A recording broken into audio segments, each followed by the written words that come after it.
Hola de nou, benvinguts a la tercera sessió. Fem un repàs de tot el que hem vist. Nosaltres som Banc, la Business Angel Network de Catalunya, i el que fem és connectar inversors amb emprenedors i tramitem ajudes de finançament alternatiu. El que hem vist és les fases per les quals passa un emprenedor a l'hora de cercar finançament. Després hem vist el paper dels Business Angels. Recordar que els Business Angels, a part d'aportar capital, també aporten coneixements perquè són persones que tenen molts anys d'experiència o que han muntat una empresa ja i els hi ha anat bé i, per tant, tenen aquests coneixements. També aporten capital, no? Com hem dit anteriorment, aporten contactes, perquè són persones que tenen contactes de possibles clients, proveïdors, d'altres col·laboradors, no? I al final són persones que aporten confiança. Quan un inversor inverteix en un projecte, això genera confiança de cara a trobar altres inversors en un futur o de cara a trobar clients, no? Hem vist després les diferències entre els Business Angels, el Venture Capital i el Crowdfunding, i ara veurem una miqueta les claus per trobar finançament, no? Què és el que fa que un inversor, un Business Angel, acabi invertint en un projecte o en un altre. Vale? Llavors, aquí explicarem el tema del concepte d'escalabilitat, que ha anat sortint a les altres sessions, a les sessions anteriors, i per si algú no li ha acabat de quedar clar, doncs posarem un exemple per veure què és un projecte escalable i què no ho és. L'escalabilitat és la capacitat que tenen les empreses de créixer exponencialment sense la necessitat d'augmentar els seus recursos en la mateixa proporció. És a dir, quan una empresa per créixer molt necessita augmentar en la mateixa proporció els seus recursos, no és escalable. En canvi, quan una empresa pot créixer molt sense augmentar en la mateixa proporció els seus recursos, doncs vol dir que és escalable, no? Aquí tenim un exemple. Un restaurant de tota la vida, un bar, no és escalable perquè si vol augmentar molt la seva facturació necessitarà obrir més locals, necessitarà posar més taules, contractar més gent, per tant els seus recursos creixeran molt també. En canvi, una aplicació pot passar de tenir pocs clients, pocs usuaris a molts, sense la necessitat de fer augmentar tots els seus recursos de la mateixa proporció. Això canvia depenent dels sectors, no? Cada sector té la seva peculiaritat. Llavors, com hem dit, els inversors solen buscar projectes escalables, no? Perquè volen que tinguin molt potencial de creixement. Però què passa? Que cada sector no és igual d'escalable, no? Els projectes que hi ha dins de cada sector no solen ser igual d'escalables. Llavors, per això les xarxes d'inversors, les xarxes de Business Angels, el que fem és buscar inversors que estiguin acostumats a invertir en un sector determinat i enllaçar amb projectes que són d'aquell sector.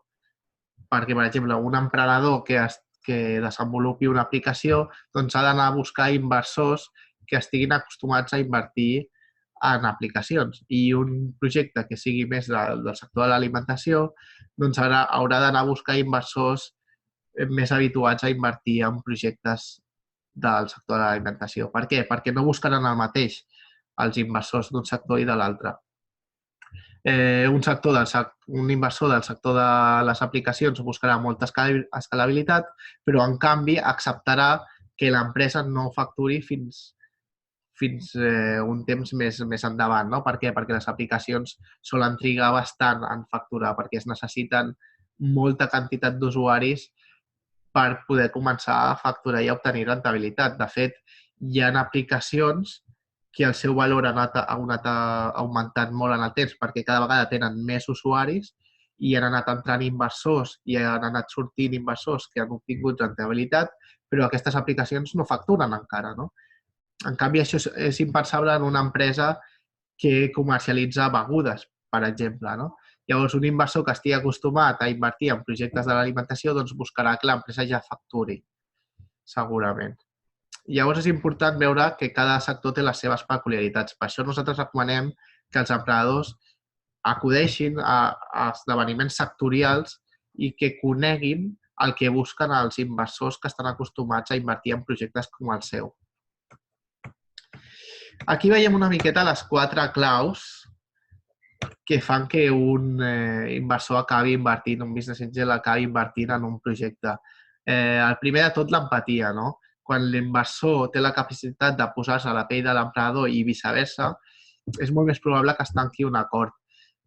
Quan més bon rotllo hi ha, quan més bon rotllo hi ha entre un inversor i un emprenedor, la probabilitat de que es tanqui l'acord és més alta. Val? Llavors, al final, l'inversor és una persona que l'empresa tindrà com a soci, no?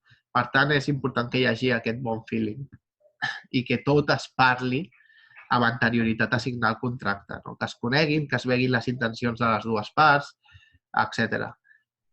El compromís també és molt important, per això els emprenedors han de demostrar a l'inversor que tenen compromís amb el projecte, que s'estimen al projecte, que dediquen hores, que han dedicat part dels seus recursos personals. I si no, jo diria que el factor més important que fa que un inversor acabi invertint en un projecte o que no inverteixi és l'equip. ¿Vale? Perquè al final els inversors inverteixen en equips. Hi ha inversors que ho diuen, que diuen jo no inverteixo en projectes, inverteixo en equips perquè sé que si el projecte va malament o no acaba d'arrencar, no acaba de funcionar, l'equip tindrà la capacitat de pivotar.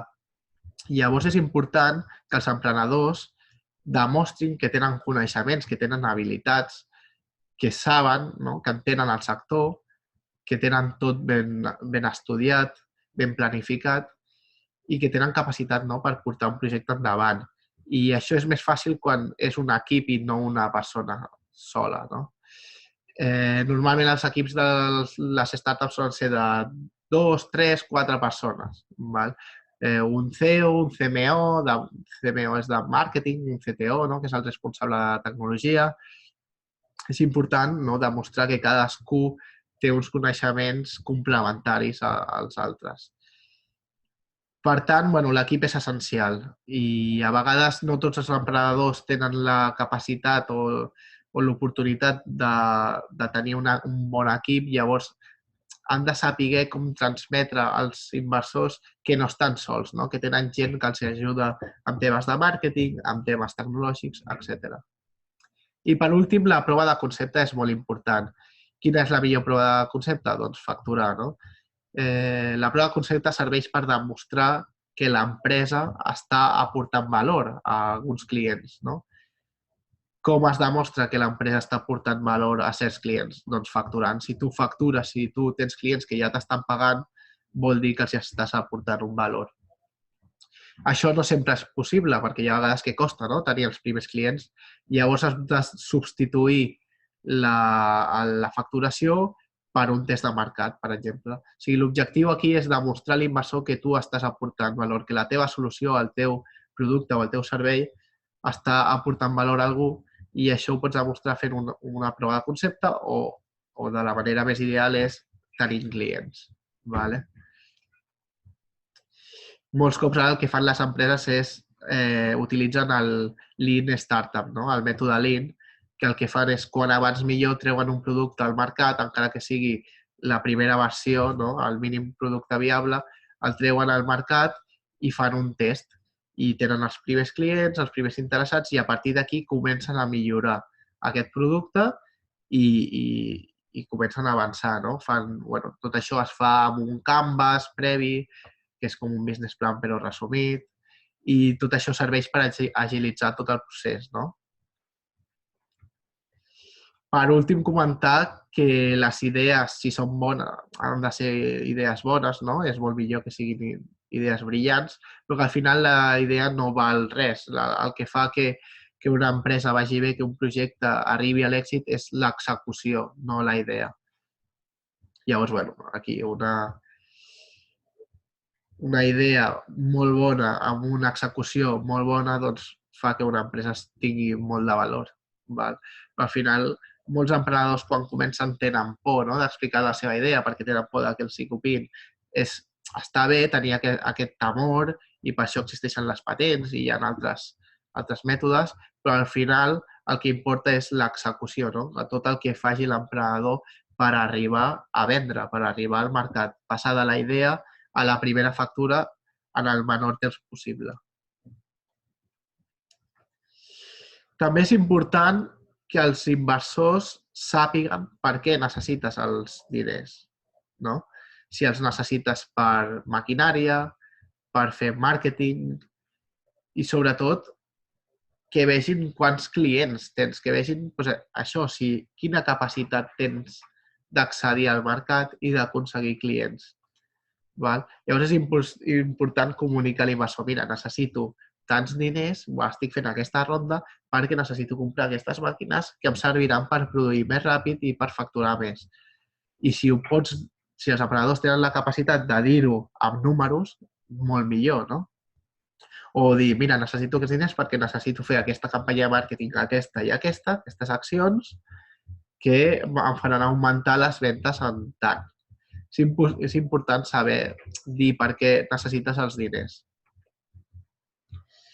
I després, el que és molt important, saber demostrar a l'inversor que tens una visió de mercat. Hi ha molts emprenedors que quan expliquen el seu producte es passen 5 minuts parlant d'això, no? de